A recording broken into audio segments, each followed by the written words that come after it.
जय श्री कृष्णा दोस्तों, स्वागत है आप सभी का मेरे चैनल गीता ज्ञान 3.0 में। दोस्तों, रोज की तरह आज फिर से हाजिर हूँ महाभारत की एक छोटे से प्रसंग को लेकर।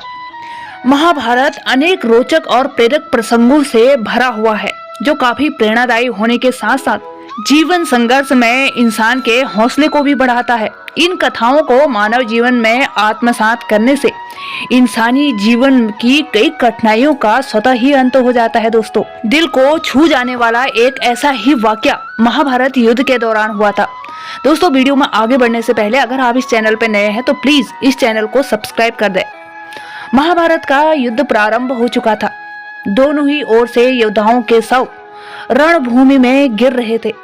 चारों तरफ जहां तक नजर जाती थी शवों के ढेर दिखाई दे रहे थे।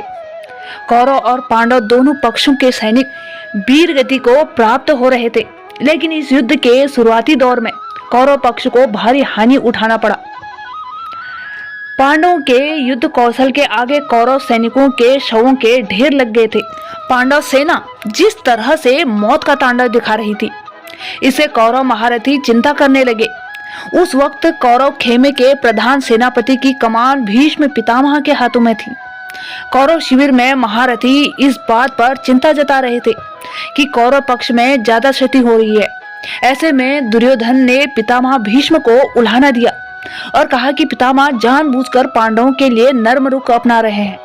दुर्योधन की बातों से आहत होकर पितामह पांडवों के वध की घोषणा कर देते हैं। ऐसे में श्री कृष्ण चिंता में डूब जाते हैं और पांडवों की सुरक्षा का उपाय निकालते हैं। श्री कृष्ण पांचाली से कहते हैं कि द्रौपदी, अभी मेरे साथ चलो, और उनको लेकर सीधे पितामह भीष्म के शिविर में पहुंचते हैं।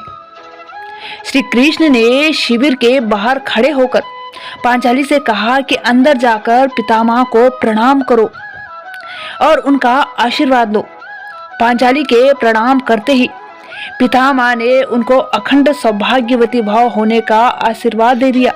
आशीर्वाद देने के बाद उन्होंने द्रौपदी से पूछा कि वत्स, इतनी रात को तुम यहाँ पर कैसे आई? क्या तुमको श्री कृष्ण यहाँ पर लेकर आए हैं? द्रौपदी ने कहा, हाँ, केशव बाहर ही हैं। तब भीष्म ने कहा कि मेरे एक वचन को दूसरे वचन से काटने का काम सिर्फ श्री कृष्ण ही कर सकते हैं। इतना कहकर वो शिविर से बाहर आए और श्री कृष्ण के गले लग गए। इसके बाद श्री कृष्ण ने द्रौपदी से कहा कि एक बार पितामह को प्रणाम करने से तुम्हारे 5 पतियों को जीवन दान मिल गया। इसी तरह यदि तुम रोजाना पितामह भीष्म, गुरु द्रोण, कृपाचार्य धृतराष्ट्र के साथ दुर्योधन और दुशासन की पत्नियों को भी प्रणाम करती होती तो आज यह रणभूमि रक्त से लाल न होती और महाभारत युद्ध की नौबत ही नहीं आती। श्री कृष्ण ने द्रौपदी से कहा, हे कृष्ण, यह बात केवल तुम ही पे लागू नहीं होती, ये दुशासन और दुर्योधन की पत्नियों पर भी लागू होती। तुम्हें हमेशा अपने बड़ों का आदर करना चाहिए, हमेशा उनका आशीर्वाद लेना चाहिए। इस कहानी का सार ये है दोस्तों कि बड़े बुजुर्गों को सम्मान देने और उनका आशीर्वाद लेने से बड़े कष्टों का हरण हो जाता है। इसलिए अपने वरिष्ठों का कभी अवहेलना ना करें और उनको हमेशा मान सम्मान दे।